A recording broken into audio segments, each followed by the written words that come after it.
rocking. 5, 4, 3, 2, 1. We have had liftoff. Understand this. Understand this. Ladies and gentlemen, put your damn hands together. Get ready to have your earlobes Real cold massaged world. by the one and only Finesse. Real cold world. Oh, Jenny, once again, we are back, man, with the coldest intro in the podcast game. What's up, my friend? What's up, brother? It's good to be here, man. It's good to be here. It's good to be here, people, talking to you one more time. And it's so many things we can get into, but I got a very special guest, my friend, so I don't even want to do what we do normally, because I don't know how long I got him. Superstar. Super duper star. So in demand Right. that he got to do Google alerts for his own personal. Oh, it's time to brush my teeth. Oh, it's time to comb my hair. Oh, it's time to put on my leather pants. Oh, it's time to put on my see-through shirt. It is time to DJ. Man, we got the actor, we got the stand-up comedian, and we got now the superstar COVID DJ on DJ Nice's heels. He coming for you, DJ D Nice. It's my good friend Deon Cole, everybody. Let me tell you when you know you made it, Jenny. You remember Prince's daddy in Purple Rain, right? Yeah. Deon Cole got that same haircut, and he ain't nowhere near that age. And that's how you know this brother has made it, because Deon he go straight wavy, he go curl straight up in the air. Hey, man. I'm not going to let you do it, man. I ain't going to let you do it, bro. People, when I say the man is a stand-up comedian legend, we all started out about the same time in BET's Comic View. I mean, that was one of my first TV appearances. But just the way the other comics from Chicago, because that's where you hail from, sir, right? Yes, sir. Man. You know, yes, sir. you can tell a lot by a man from his peers, especially the ones that are also in the game. So I'm talking about the Lil Rels, the D-Rays, the George Wilburns, the Leon Rogers, man. Anytime I mention your name, everybody is just like, ain't no more deserving than that brother right there. And then plus, Deon, just the originality of the joke. People, if you're a fan of stand-up comedy, when I say I got a joke writer in front of me, just the origination of the I have an idea. Let me jot it down. Let me work it out a little bit on stage in front of you with my legendary pencil, with my legendary fictitious pencil, but real pad. Yeah, I can't say enough about you, my friend. You are killing me in the first 5 minutes of this.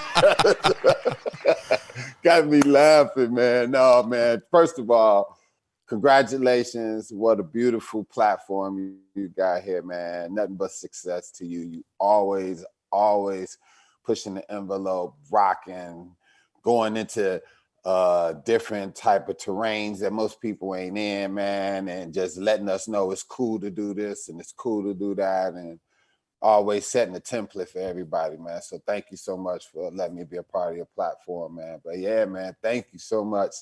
Yeah, man, just rocking, man, getting down. And thank you for that intro too, man. You know how it is with comedians. We all just try to find something and try to find our voice and try to say what we need to say in a unique way. And that's all it is, man. You know, it's same wheel, different rim, brother. Deon, you've mastered that. You've mastered that in so many different areas, because I know firsthand, I've seen you rock every urban show that has ever been televised or a room.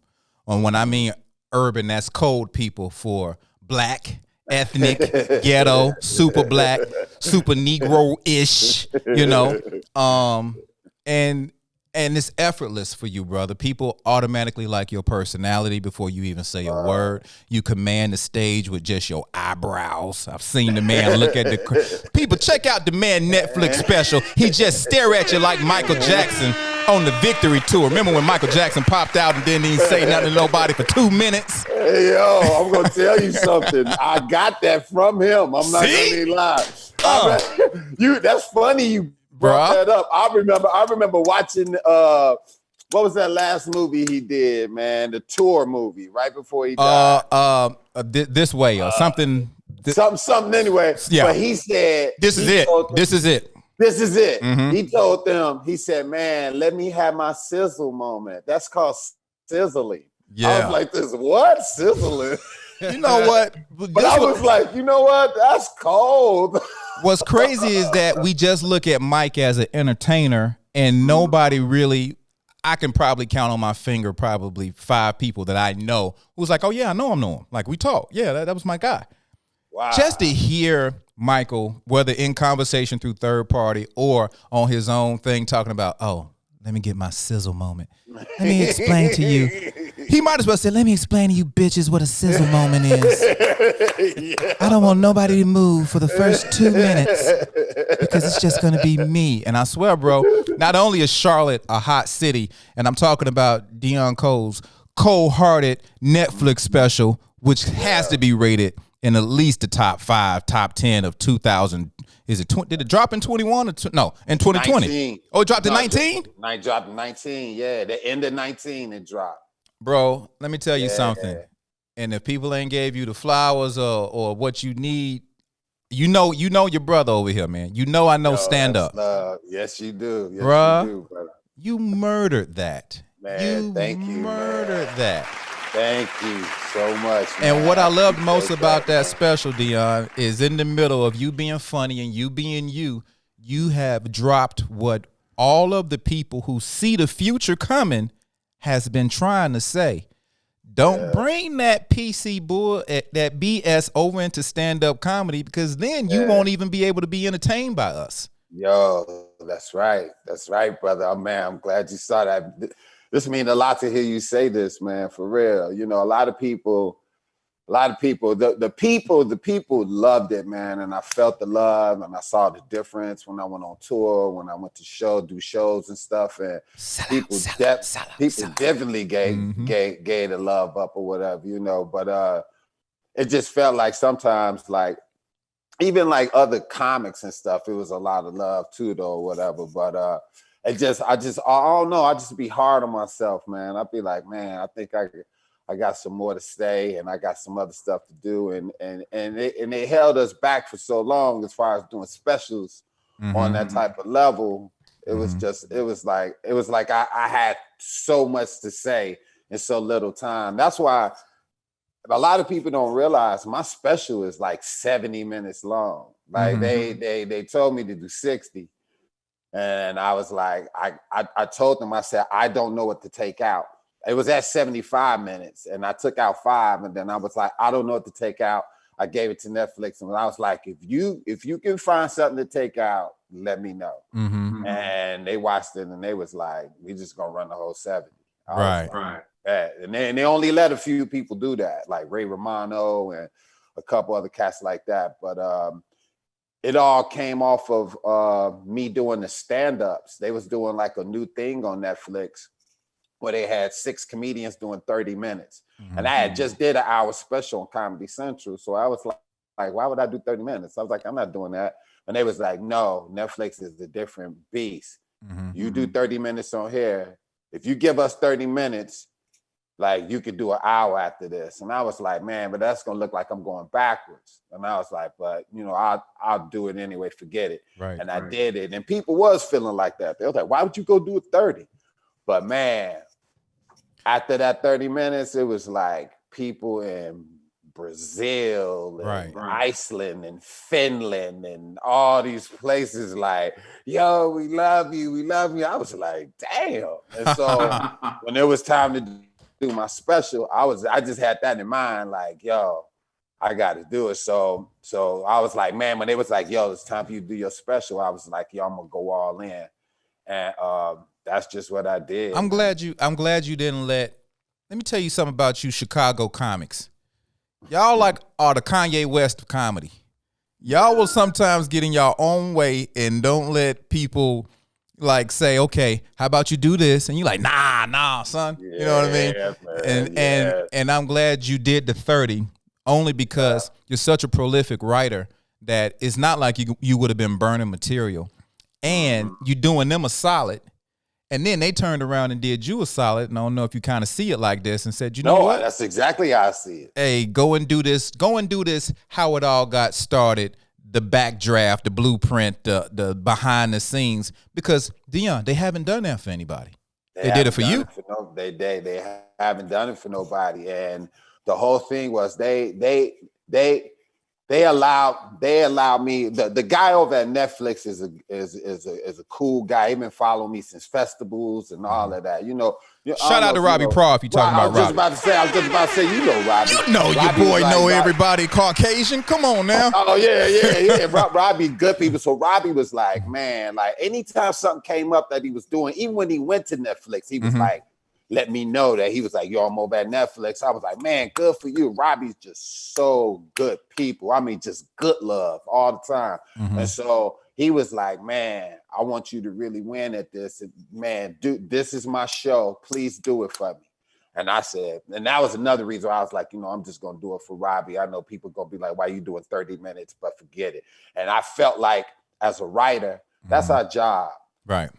I felt like if I give away this 30 minutes, I'm gonna write another 30. It's gonna put my back on the wall to write another 30. You know what I'm saying? And I ain't gonna trip like that. Like I talk to some comedians and they be like, man, I don't want to give away material like that. And it's like, what do you do for a living? Right. What do you mean you're not gonna give away material? The material you got, man, you supposed to get out of the way in order for you to make room for new material. Like that's your job. You're not no rocket scientist and you're not no construction worker.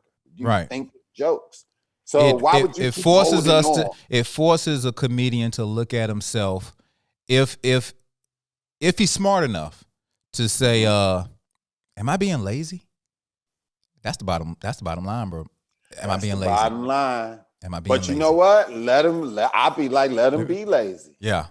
Let him be lazy. And I'm gonna keep, man, you can steal from me, you can remix from me, you can do all that. But what you putting all that time into doing stealing or not thinking of your own jokes and writing material, we gonna be soaring. Like even Finesse, you've been right. Every time I see you, you got something new. Every time, yo. And you the type of comic that inspire other comics. That's like every time I see you, Chappelle, you like Rock, like it's always fresh material that come, and that's what stay on my brain. I'll be like, man, that's what you're supposed to do. I'm gonna give you a compliment that you already know. But somebody said it to me before COVID, and it made me feel good because now everybody's throwing around the term OG. Everybody's throwing it around, and you don't want to look at yourself as an OG. But I've always wanted to be referred to as a certain term, and somebody called me that, and I'm going to call you this on my podcast, even though you already know. I had a young buck come up to me and say, yo, man, sometimes you get on stage, you smash it. And then sometimes you get on stage, you act like you don't care, what you give in the crowd and and it don't even bother you. And I said, yeah, well, sometimes I'm on stage with a purpose to smash, and sometimes I'm on stage with a purpose to just work through stuff by myself.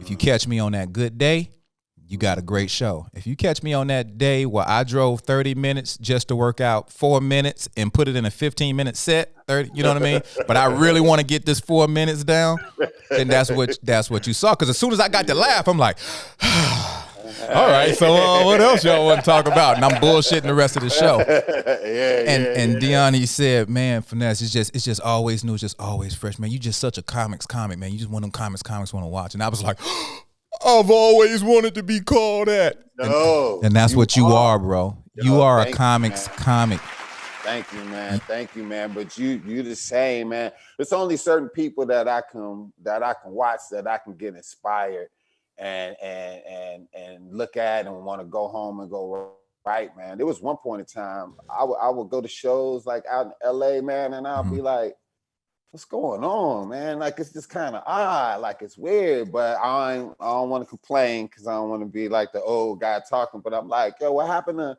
originality and everybody being different or whatever, But there's certain comics that I love watching. I love watching you. I love watching Harlan Williams. Harlan Williams, man, is by far one of the most underrated. Right. I mean, he's great, but boy, I don't think people understand how great Harlan is, man. Right. As far as just being you and doing you or whatever. So it's like I said, it's certain comics, man, that I love to watch, man. I love watching David Arnold too. David Arnold, another one. He's definitely coming into his own because it's his voice. I like his voice. Like you can't never. I'm gonna drop something. You can never run out of material if it's about you. Right. You know what I mean? Right. I know it sounds simple, but that's the formula. That's it. When comics be like, what am I gonna talk about, or what am I gonna write? People too busy trying to be comedians. When it's like you, the way I drink a pop ain't the way you drink a pop. I don't even call it a pop. Yeah, like it's a pop, right? Yeah. But that's just how it is. And it's like if you just look in the mirror and see and notice that this is a unique individual all the way around the board, that's your material. Right. You don't have to go searching for that. You know, I find myself listening a lot to a lot of younger comedians, whether I'm in the Clubhouse app or whether I'm just watching people from the back of the room. Because I am also one of those comedians that'll go sit in the back of the room. But I do it to get out of the house, Mr. Genie. I do it not to perform. I don't want the stress of performing and changing my mood if I have a bad set. But I do want to enjoy being around people and watching comedy. Yeah, and I just hate to say this, and this is not a hater comment, but too many young comics, like you said, want to be comedians. And the stuff that they're writing, unfortunately, and they don't know it, and maybe they do, but you heard it all before, because nowhere in this set is this you. This is every comic you've ever heard on Comic View or Def Jam or a live show, and you snatched a bit from here and a premise from here. And when an older comic sits and see you, I'll laugh because I love your delivery, your interpretation. But the material is not new material. It's not new material, and that's what they need to focus on. Now, don't get me wrong. Everybody needs to be inspired. We're all inspired. Like we are. We are all babies of Richard Pryor, Red Fox, Moms Mabley, George Garland. We are their siblings. So we're all inspired. It's just how you deliver that material and how you get that material up is the difference. That's just the difference of it. Right. You know, and don't get me wrong, I love the younger generation. I'm gonna tell you why. I hate them. No, I'm just kidding. I love them. No. Listen. No, they need to. It's exactly what you said. Like they just need to stop being comedians and draw from themselves and their experiences, because I don't know who you are. Let me know who you are, and then that's going to dictate the material that I hear. So if I hear you in each one of these jokes, then that's what makes it funny, because you're the one saying this stuff. So right. I need to hear how, I need to know you and then hear how it is. Chris Rock told me this one time: you're a comedian before you anything. Before you black, before you a man, before you're an American. He said you're a comedian first, because then that dictates how you are, what kind of American you are, what type of black man you are, what type of father you are. If you're a comedian first, it dictates all the rest of this stuff. And that's very important. Right. You know what I mean? As far as how you are, how you be or whatever. And how you view the world, how you take in information, how you disseminate it out to other people. And everything. Yeah, absolutely. So you give us you, we know you're a comic, but you give us you on top of you being that. That's the formula. We do have a lot of heavy hitters, a lot of young heavy hitters in our game, whether it be via social media coming through with sketches and skits and just killing Facebook and Instagram and YouTube and getting astronomical checks or whatever. Yeah. I mean, just straight Brinks truck to the bank, Jeannie. Heck yeah. You know what I'm saying? And they getting it. And I'm gonna tell you, I was talking to King Karan one time. Mm-hmm. Shout out to King Karan. Mm-hmm.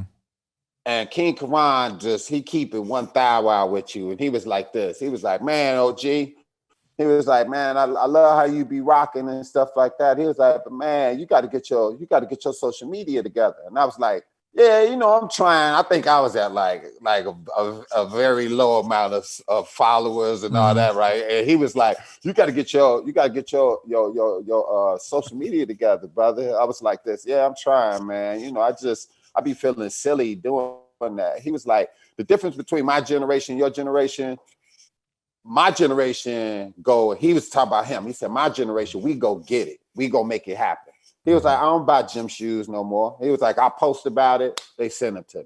Mm-hmm. He was like, that's just what I do. He said, your generation, y'all all sitting around waiting on somebody to choose you to put you in their movie, comedy show. Y'all all waiting for it to be chosen, and y'all won't go get it. Right. And I'll correct. That stopped me in my tracks in the sense, because I'm like, we go get it, but it is different than what the younger generation. Look at B. Simone right now. Simone, shout out to B. Simone. Mm-hmm. B. Simone got clothes and foot action. She's the Rihanna. She's the Rihanna of merch when it comes to stand-up comedy. You know what I mean? Look at King the brand. Batch, King Karan. Like, they doing it. You know what I mean? Like, not asking nobody for nothing, but then you have, I ain't saying no names, and including myself, and I'm trying to get out of it, but say my name, bro. I'm horrible. I'm horrible, bro. I'll say my name. I'm gonna say my name. Instagram. We sit back and we be trying to we be waiting on the audition to come. Instagram sent me a notification in a DM that said, if you post one more picture of your daughter one more time, get your ass out there and be funny and stop using your own child for likes, ninja. And I was like, damn, I ain't even know y'all could talk to me like that. This is my page. So you call yourself a creator, create something. Man, let me tell you something. He's right. Funny. And I'll do it even one better. And I was talking to Dominique the other day. Shout out to Dominique. Love Dominique. She changed my career. It's so many people in our group, in our age group, Jeannie. We were the go-getters. We were the hustlers, because we might have seen the Earthquakes and the DC Currys and the Comic View vets and be like, yo, we about to hit that tour just like that, because that's what we saw. But we didn't see them jump over to the movie career or just flat out TV career. All those people that was on Comic View back in the day didn't end up with a sitcom. So we're like, what is the difference? And then here comes our generation. Whether we're getting SNL or we're getting writing jobs on Conan, or whether we're freaking getting our own TV show, a sitcom, or playing the black friend on a white TV show. We did step it up. We stepped up because now we're on television, and we're like, yo, not only are we funny, but we're touring, and guess what? We're on television. So you trying to have that conversation, because then Arnez J may say to me, Finesse, what? How are you getting all these auditions? Yeah. Well, now here we go. It's another 10-year drop, and that younger generation, that's probably like a 10-year age difference.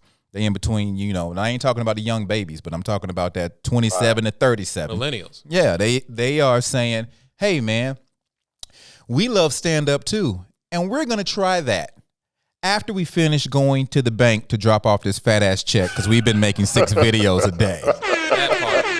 Because to them, they grew up with the phone and saying, this is the normal. And this is how you entertain. And this is how you make people laugh.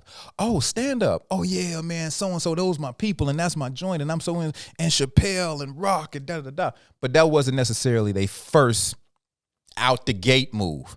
Yeah, exactly. They first out the gate move was flipping a box over on the backside and reading instructions how to make lighting and your camera sync up with your audio. And that's what they learned. And that's what they running with. And now it's up to me and you to have one of these mugs adopt us and pull us into these skits. But you know what? It's like, and you are definitely correct on that. But the way that I've been looking at it is like this. You know how stand up is never ending, and you just there's no way out of this. Right. Right. When you get into stand up, there's no way out. Right. If you get out of stand up, you have to live with the rest of your life thinking I just wasn't funny no more. Like you don't get jumped in, but you definitely get jumped out. You gonna feel some bruises if you quit. I know it hurt.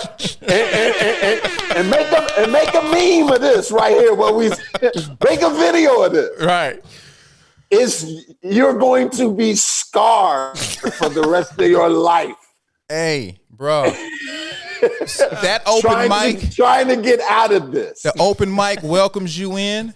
It tells you what day it's gonna be there. It tells you how many minutes you got. All your friends know. You start getting camaraderie with everybody, and you 5-6 years in. And then let a comic see you walking down the mall with your family and they ain't seen you in 3 years. They come up behind you and say, "You think it's that easy, puto?" You're like, I didn't know. I thought I could quit. Can't quit. Ain't no quitting. Ain't no quitting. No, it's so vicious. It's like, and people look at you like, "What happened to you?" Like, right. Yo, what happened? You be like, "Man, I just, I have to go a different route." Or comedy is your girlfriend. Somebody be like, "Yeah, my people. I had to go help my people. Or I had to take care of my uncle. Like whatever it is that you go, yo." Hey man, my mom. COVID came through. COVID, nigga, it's 2008. COVID ain't even out yet. What's COVID? What is COVID? What's COVID? It is 2008. We will find some excuses, man. And we know some greats. I know you know some greats. Yo, you can't get out of this. So you have to constantly evolve. Like your material should evolve. It should evolve. So I guess your setting should evolve too. And so, this whole new way of social media and all this, it's just something that we have to evolve to. It's the same way with your demo tapes and headshots. Remember you used to have a VCR videotape? Yes. You had to send that out with your headshot, put it in the folder, and mail hundreds of them joints out. Big ass VHS tape. And you only got 15 minutes on it, and it's like 3 hours on this tape. It's 3 hours on this tape. If they let the tape run too long past your set, porn gonna pop up on this tape because you didn't have time to clean the whole tape. You just needed a tape to send off to NACA. NACA need a tape. I need to get these college shows. Or you see like Billy Blanks on it. Like soon as you done, Billy Blanks is like doing Tabo. Like, he didn't even say Sean. What is Sean T? He said Billy Blanks. Sean T. What is Sean T doing on here? Billy Blanks was the OG. Thank you. Good night. Right.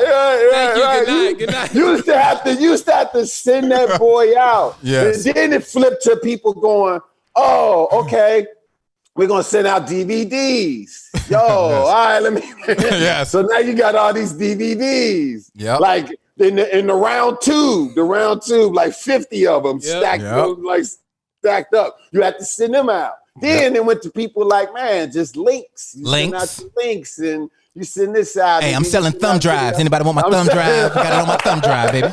I'm selling thumb drives. Yo, so if the technology is changing and your mentality is the same, it ain't gonna work. You're gonna get. You got to change with it, and you got to change with it. You got to change with the younger audience as well. That's why I say shout out to the younger comics, man. Absolutely. They keep pushing us or whatever, and keep us engaged and. You just got to go with it and stuff. But now, one thing is undeniable. Switching gears, one thing is undeniable, bro. I don't know if you killing it in audition rooms or people are just straight up fans and saying, "Hey, we would like to offer you this role." But anything with an ish at the end of it, Deon Cole is in that ish. Deon Cole is in that ish if it's an ish behind it. You know? He in that ish. You know what? Now I'm gonna take it all the way back because you mentioned somebody like Harlan Williams, and I know Harlan is doing a lot of voiceover on I forgot because my daughter loves his show, his cartoon that he's on. But brilliant comedian genie, and then just in LA alone, we think about all the people that I see. You know, you see him, you perform in front of him, behind him, you be like, oh snap, that's right. This dude is a monster. And then you got to go to the people that's local. I'm from Atlanta. So many local comics didn't leave. They monsters. They beasts. You know, Chicago, full of them. I mean, you can't get better than Chicago comedy, New York comedy. Atlanta might be third. You know what I mean? Right. DC. And DC. I would actually probably say New York, Chicago, DC, ATL. You know what I mean? It's just some heavy hitters, bro. But I say all that to say, you know, the dope guys, boom, you see them on a show, you be like, hell yeah, right? Mm-hmm. But then there is an arena of dope guys that don't get that opportunity. Right. They don't get that break. And even when you get it, it was just a pilot. Even if you get it, it just ran for one season. Yeah. I want to say to all the young folks out there, outside of your 1 hour special that you think is going to change your life, you still have to get on a show. And once you get on that show, and maybe that's not your goal, but if you do say, I want to be on primetime or I want to be in daytime, if you do, it is a needle in a haystack to find a writer, showrunner that the networks and studios trust that will let you cast something with people of your choosing. Because they're going to bring in their people, and then you're going to bring in your people. And you trying to tip your people off before they audition. Hey, man, just be yourself. Just do this. You got this. And sure enough, if you get that role and the country responds, then you're like, I just want to come back for a second season. Yeah.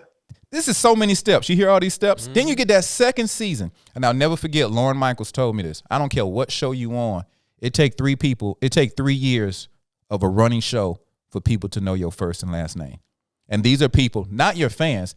These are people to just see you and be like, that's Deon Cole. Preach. Oh, that is Lonnie Love. Preach. You can be on the reel with 5, 6 other girls, but that thing need to go in to his 3rd season for be like, that's Lonnie Love. Everybody know Lonnie Love. That's crazy. Yeah. He said 3 years. Takes that long to permeate throughout America. Yes. Yeah. And so just you being on that platform, bro, not only are you blessed, but you kill it. You bring it every week. It's just super funny. Thank you, man. But speak on just how hard it is to find something where then you can parlay it into another ish and then a special and then another ish. It's like well, what a lot of people don't realize is, and you can do the math yourself.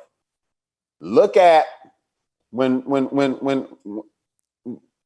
new shows come out, look at how many new shows come out. Mm-hmm. Like when they announce them. Just look at the amount of new TV shows that come out. And look at the amount of TV shows they cancel. Mm-hmm.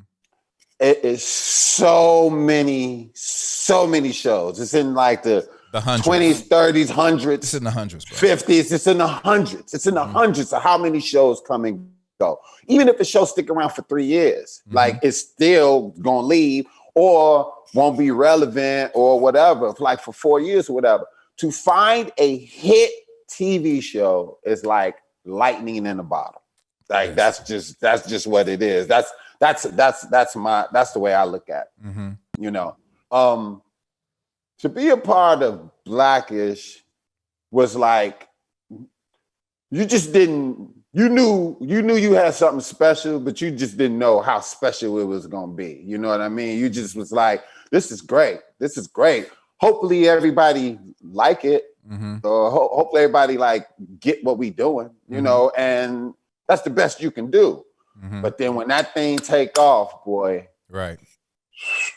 It's like, and like you said, we was on fire, like on fire, like them first years or whatever, and the show's still doing. What I remember most about Blackish is when it first came out, I would say 75% of black people said, I don't like the name. Mm-hmm. That's all I remember. It was in every trade. I don't like the name. You know what I mean? Even Donald Trump said it. And to make it, I'm gonna tell you something. Donald Trump actually gave us promotion that was crazy. He made people watch it by going, "What is this show called Blackish? Why would you call that? That's racist." He was like, "That's racist." He was like, "Why you don't have a show called Whitish?" Which made a lot of people watch it. And then when they watched it and they saw that it really had nothing to do with that, it was just a family dealing with issues, you know, of different generations of their own issues within themselves. Then people went, "This is great. This is tough." But you can't judge a book until you open it. You know what I mean? You can't judge it by its cover. You got to like open it and look at it and go, "Oh, wow." You know, like, okay. And that's how this show was, man. And this show was like, it was it's life changing. It's life changing for the people involved and for the people watching it, because it's funny and it has that educational tone. Yep, and for like the culture itself, man. Like I remember when Blackish hit, it just seemed like networks was like, we got to get us a black show. Like we got it, and it started a revolution, like just again. Of just black shows, you know, which was crazy to witness. It was like, man, like word, like this is crazy. But it was the people that we touched, man, and the people that learned from us, and the genius of Kenya Barris was like, man, dude, like that boy there, Kenya Barris, Tyler Perry. Man, that boy on another level, yo. And Anthony Anderson too, man. They came together on that. And made that happen, man. And first off, I love the OG, the triple OG that's on it, because I'm just a huge Lawrence Fishburne fan. So just to see him in a sitcom and doing that, I said, wow, because you know he ain't known for that. He ain't known for that. I'm going to tell you, my first day, not my first day working on the set, because I ain't see him like maybe the first month I was on the set. And I seen him one day and he came in, I had a scene with him. And I messed that up probably about 7 times, dude. Because I just couldn't believe I was sitting in front of Morpheus. I was just sitting there and I just was like, I could not get Morpheus. I could not get Morpheus, Cornbread Earl and I, King of New York. I just was staring at dude like. Super iconic, bro. Anytime my line came, it was quiet. Like, cause after a while, Morpheus was like, ABC, hear me. You gonna say your line? 4,000 years. We've been trying to find an actor to act opposite of me. Who is this? This is the blue pill. Exactly. You, bro. No, but man, it was so iconic. And Jennifer Lewis.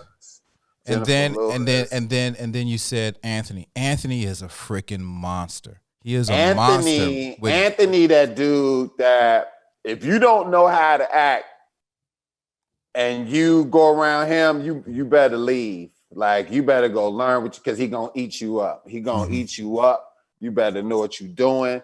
You better play ping pong with this cat. Like that boy gonna give you all in all. Tracee Ellis Ross, she gonna give you your all in all. Did you feel nervous? Like, did you ever say sometimes like, "Hey, yeah, now y'all know I'm just a stand up. I'm transitioning." Dude, still to this day, every table read, I go, now y'all know I went to public school right now. They be reading. Look, they'll look at the page. I already know what you're gonna say, and then just read like this. They be looking dead at you reading. Without looking at the page, and I'd be like, "This is me on every table read. I have my finger on each word like this. I be wanting a bouncy ball on my words because I can't look at them and act and read at the same time. I got to focus on the words, Jack. I can't do that. Don't you know, like in politicians, the people on TV, how they read and then they go up and they read a little bit, and they come down here and they read a little bit. Yeah. Dude, no, sir. No, sir. They think I know they think I'm illiterate. I be in there like, yo, I be all in here with the script. Like when I was on SNL, bro, and we at the table read, huge table, 50 people in the room, and you got Tom Hanks sitting at the head of the table with Lorne Michaels. And all you want to do is not fuck up. So of course, when you see your name on a script, it's like, oh, I'm in this one. So now you're just trying to find your lines. And as soon as you find your lines, you're like, should I highlight them? So now you highlight them. And then after you highlight them, you put your finger on it. It's almost like it's a relay race. And the closer you get, your heart start beating. And the closer they get to your line, you start sweating a little bit. And then they go like, go. And then you're like, oh, damn. I done fucked up the timing. Fuck. And you was staring at that same paragraph for the first 15 pages. Damn. And you still slowed that shit down.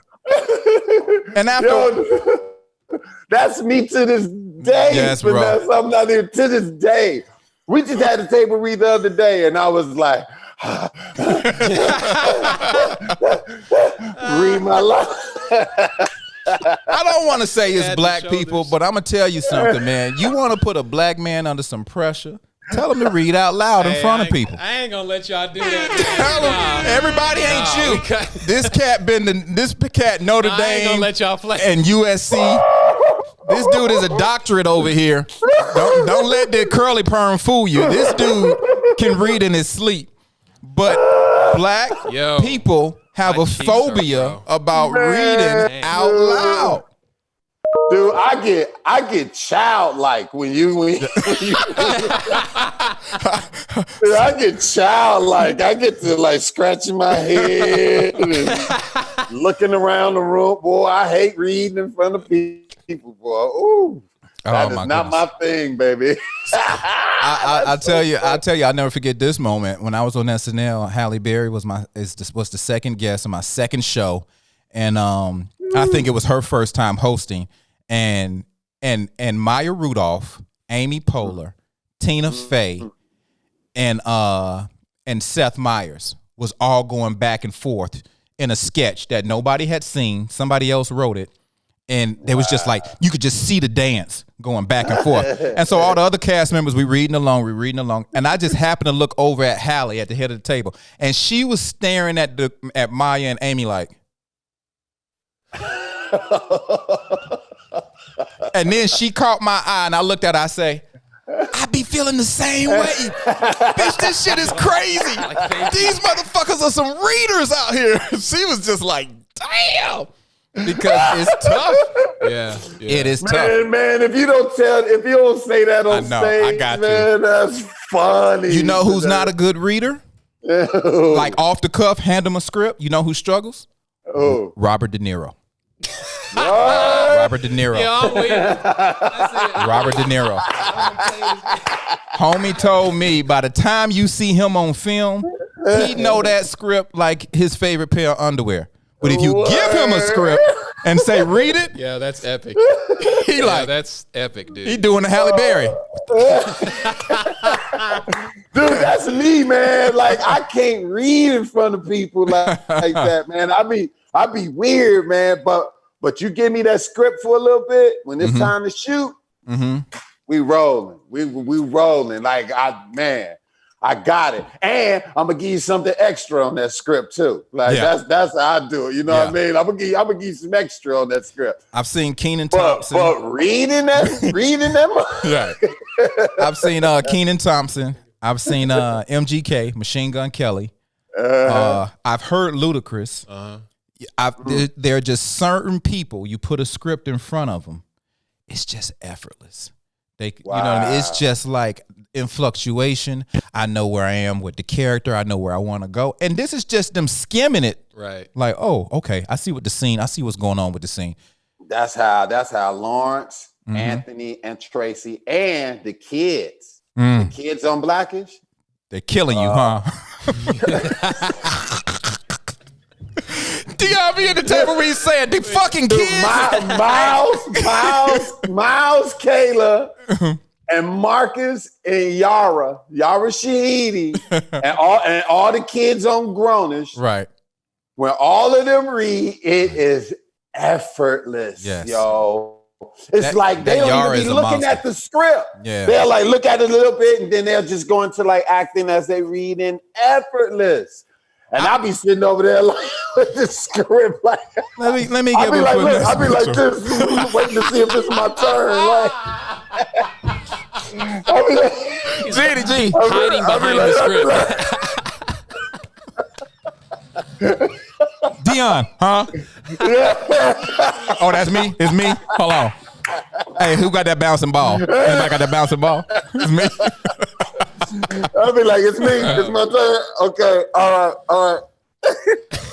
give me that last line again. Give me that last line again. So I can, they effortless. I ask Anthony every week almost. I ask Anthony, and Anthony can attest to this. Almost every week I ask Anthony, I say, man, how do you learn all of that every week?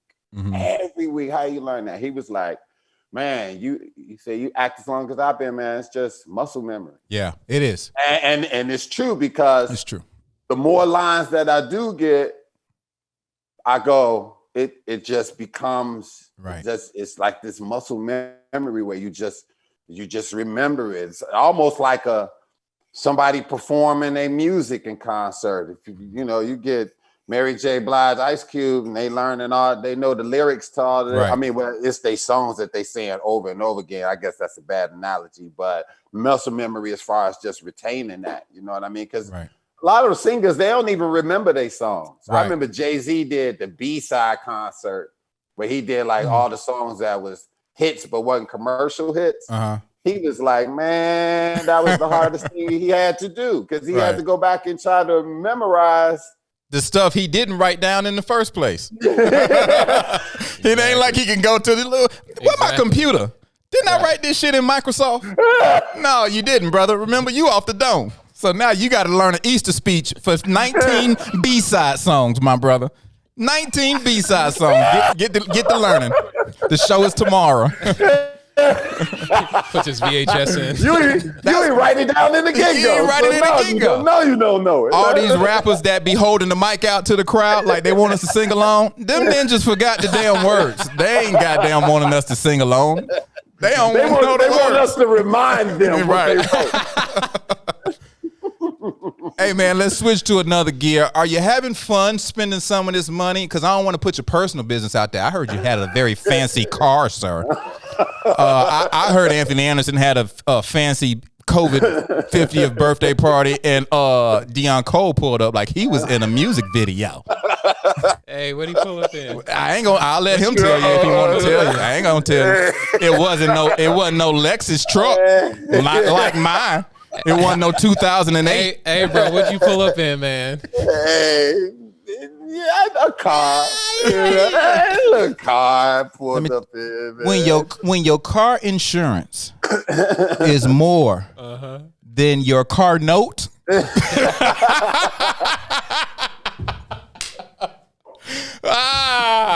You know you driving something fast. You driving something foreign, baby. You know what, sir? Man. I just saw the trailer to, what is it called, Jeannie? Thank You, I'm Fine. Yeah. Yeah, that's your friend. What's her name? That's your riding partner, Kelly. That's my good friend. We went to USC together. I just saw that. Good look, brother. See, look at you. You didn't even know your boy. I dig. I research. I dig. So yes, man, I saw you pull up Mr. Sugar Daddy, and and because this looked like an independent, I'm just gonna say the car he pulled up in had to be his car. This looked like an indie film. Y'all didn't rent this. Yeah. Y'all did not rent that car. And he was so comfortable in it. Hey, bro, shook. Hey, bro, Deon. So you are cold busted. People, you talking about world. You talking about Deon Cole world. He cold busted. I saw the way he was dropping hundreds out the convertible, but it was something about him pushing buttons where he just knew everything on the car. I said, that's his car. I said the story is true. Well, you got me sweating, yo. That's so tell you funny, something. yo. The Lord, Dude. Genie, the Lord will bless you. Won't he will? Won't he will? Amen. Oh, Yo, thank you, man. Yeah, I've been keeping that under wraps, man. But no, that's love, though, man. Yeah, we did I think you bought that with your Old Spice commercial money. I think he bought it with his. Yo, I forgot about the Old Spice commercial. How could you forget? They played during the Super Bowl when the Super Bowl ain't even on. Yo, I forgot about the Old Spice They commercial. run a rerun for the Super Bowl just to play the new commercial. Bruh, icon. Shout out to Gabrielle Dennis too. That's my girl, Gabrielle Dennis. They got that instant chemistry. Shout out to Gabby, man. That's my girl. Man. Deon, do you feel blessed, my brother? Oh man, this good times, man. You know, we, like I said before, man, we grind, man. We try to get it on different levels, man. There's so many ways to get it, man. And you know, I'm blessed that I was able to get with a company that, that saw potential in me, and saw that, I was able to be a part of that alumni of great men that have represented Old Spice, and, for them to come to me, and it was such an honor, man, to rock with them. And yeah, man, with Kelly Cali, that's my ace boom coon, man. My writing partner, one of the great. It looked deep, bro. It looked like a real. Yeah, first of all, that's real. I can't say it looked like a real. Yeah, that is real. There are a lot of people out here trying to figure it out, and the way she put it on film, I was like, ooh, okay. Yeah, no, she put it down. She's an amazing director, amazing writer. Me and her, we write several scripts together, man. That was the first movie that we put together, executive produced. We put it together, everything, man, and it's been amazing to even go down this road with her, and we got some more projects that we in the works of, and Kelly is one of the best, and you know Kelly, right? Yeah. That's your homie, people, right? Yeah, for sure. Kelly on another level, and I'm about to, the world about to know about Kelly. 100%. Yo, the world about to know about Kelly, and the work that we got and the projects we got in the works right now is like crazy. So we definitely coming. We definitely coming, man. And, people is called. That blew my mind when you said that, man, about the movie, man. People is called Thank You, I'm Fine. It's the trailer is amazing. It's very deep. I'm fine. Thanks for asking. Yeah. Yeah, I'm fine. Thanks for asking. Yeah. So I'm fine. Thanks for asking. Yeah, first movie I executive produced, and we did together. And yeah, man. But I feel like that's where that's where we all are. Like, I got a little treasure trove of projects. I'm just like, ooh, and now the doors are just open. I'm just like, Finesse Mitchell want a meeting. Oh, well, how is Finesse? And so it feels good to reach that point in your career, because I'm reaching back to pull people through and pull up projects, and it takes time. So people, if you're listening, here's something you got to remember. We all have our pet projects and our passion projects. So even though your pet project and passion project is important to you, you can sneak yours in when a person is in a hiatus moment with their own projects. You got a good chance of getting yours seen, because it's all about who you know and who's passing up material and getting it over to people who can do something with it. Yeah, man, definitely. And just having the wherewithal to just get up and do it. You can have all these ideas in the world, but you got to execute them. And that's one thing me and Kelly pride ourselves on is, we write our scripts. We do what we gonna do. We think about doing this movie. We gonna do it. So shout out to Kelly, man, and shout out to inspiring people out there, man. You got to do your own. You got to write your own stuff, man, and do your own stuff. Don't nobody know you but you. Right. And you got to tell your own story, Marlon Wayans hit me with that, man. Inspired me so crazy. came to me and was like, man, you need to write your own stuff. And it was like, ain't nobody gonna write stuff for you that's catered to you. So write your own stuff. And you know, shout out to Marlon for hitting me with that, because it inspired me, and I've been like relentless ever since. Right. How many times do we audition and we read the character and we be like, I don't want to do this. Yeah. But then we haven't written anything. So but you ain't wrote nothing. You ain't wrote a thing. You ain't wrote a thing. A black person wouldn't say this. I wouldn't even say it like that. Who wrote it like that? So yeah. Well, yeah. So projects. You know, it made so much sense, man, and it lit a fire under me, man, that I haven't turned off since. You know, so shout out to Marlon Wayans. And man, I can't wait for everybody to see this movie too, man. I can't wait for everybody to see it. We putting the finishing touches on it, and we excited. Deon, real quick, tell me 3 comics you like to watch. Stand-ups. Don't say Chris Rock and don't say Dave Chappelle. Tell me 3 comics you like to watch. Oh man, 3 comedians that I love watching. Tony Roberts, JJ from Mississippi. JJ is my guy. JJ, bro, but JJ, quiet as kept, bro, dead or alive. JJ, I always say JJ and Patrice O'Neal are like the 2 comics that I'm just like, man, they change. They change. JJ changes my mood in a look how clever you can write without even cursing, without even telling. He doesn't curse. Good point. And the stuff he says is just it's well written. It's well performed. Hysterical. Clean, hysterical.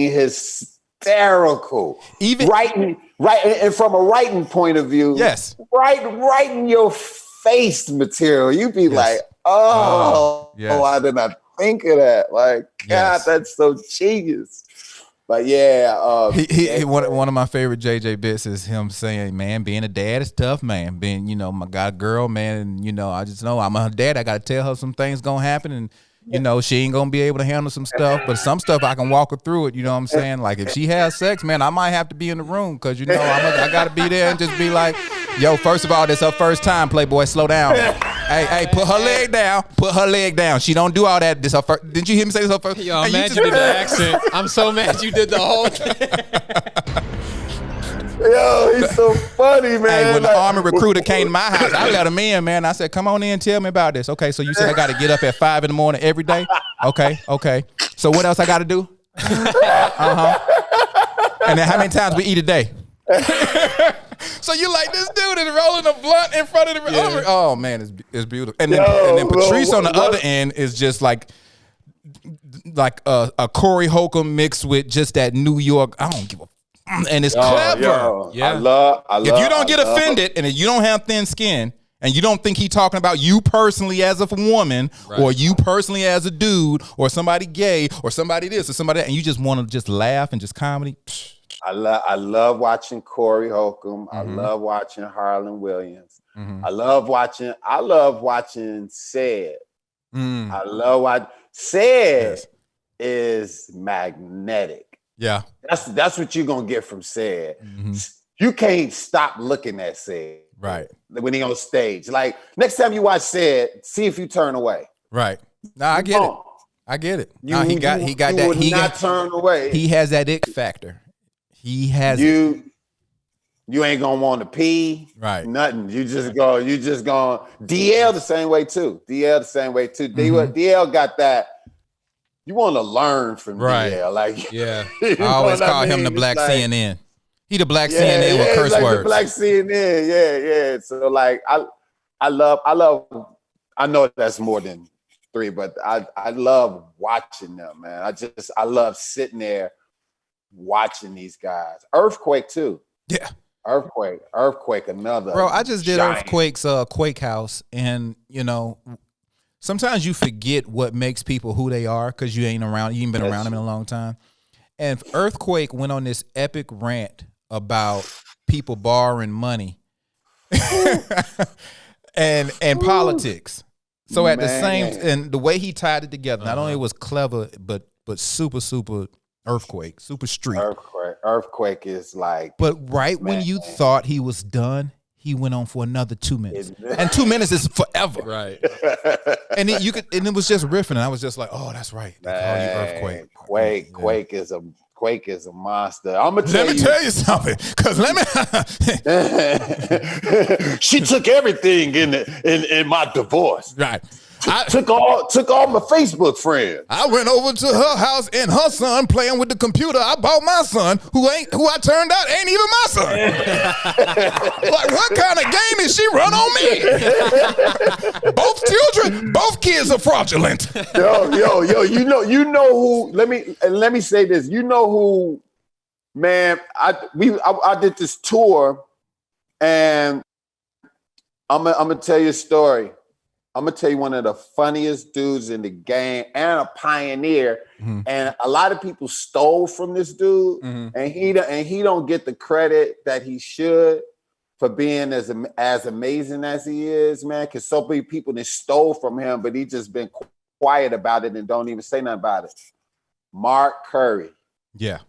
Yo, let me tell you something about Mark Curry. Mm-hmm. Mark Curry, I did a show with him one time, and they was like, Mark, you gonna come after Mark Curry. And I was like this, oh, okay, that's cool. Ain't no problem. Mm-hmm. And Mark Curry was like, because Mark Curry was supposed to come on after me. But the promoter was like, nah, we're gonna change that up. Mm-hmm. And so Mark Curry was like this, you want me to go on before Deon? And I didn't feel good about that because he one of the OGs. Right. But that's how they wanted to do it. And so he was like this. I thought he was gonna change. He was like this, okay. And he was like, all right. Man, I had to struggle so bad after Mark Curry, yo. Mm-hmm. Mark Curry destroyed this show, dude, to the point where I tried to like get sick. So I wouldn't have to get on.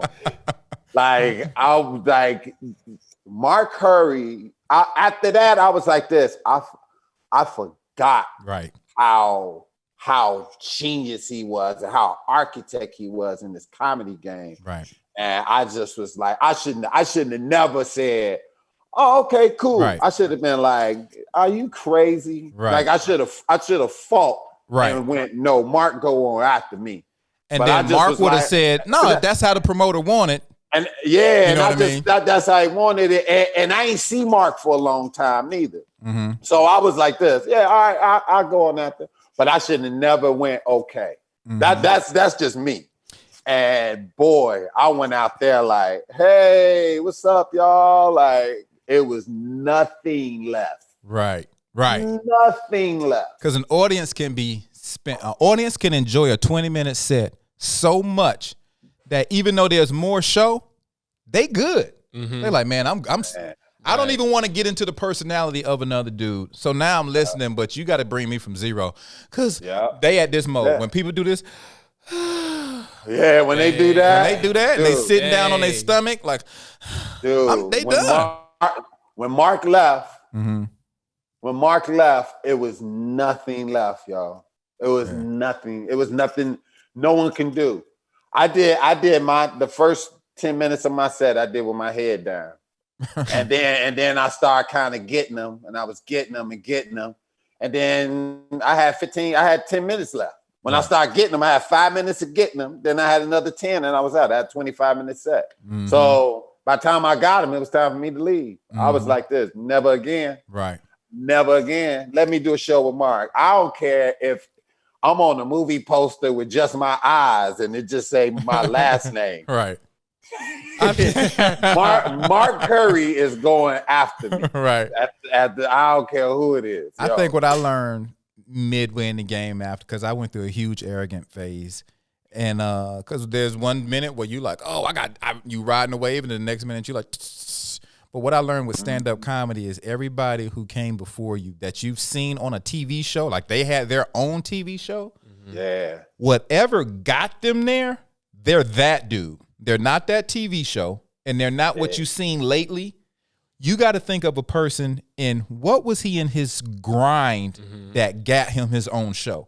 And when you piss them off and they go back to that dude, because they know ain't nobody even around to even remember them jokes. Right. And they do that set, You like the promoter was disrespectful for doing that. The Yeah. promoter was disrespectful for doing that because he had him in the spot he was supposed to be in. Like I was supposed to go before him.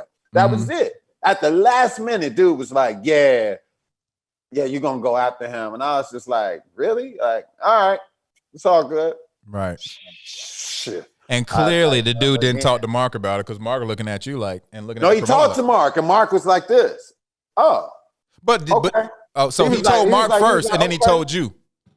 He told me first. Exactly. And then he went shouldn't and have told done that. Mark, but he should have told Mark first. Exactly. Yep. He should have told Mark. And then came to me. That's what he should have did. And I think Mark was like, it was a disrespectful move, which it was. And I just was like, man, dude, why you put me out there like that?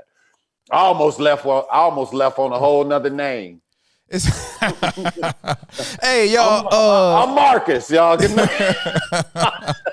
I'm Marcus. Y'all been good, Seattle. I'm out here, but Marcus sucks. Well, brother, man, thank you so much, man. I hope you had a good time, bro. I hope you had a good time hanging out with us. And to everybody out there, do me a favor, man. Watch my Not Special on YouTube. It's called Working It Out on YouTube. Just type in Working It Out. It's on Netflix as a joke or YouTube, and check it out, man. I dropped like a little 40-minute type of thing, man, where it just shows me working out material in the club. It's a bunch of material that I had that I pushed to the side, that I was working out material to go on tour before COVID. And so this is a material that I didn't choose for my hour special. Gotcha. And it's me working it out in the club, and it's a lot of material don't work. So if you want to see how you come up with a special, check this out. It's called Working It Out on YouTube. The man is on Blackish. He's on Grownish. He's on all the issues. He's got an Old Spice commercial.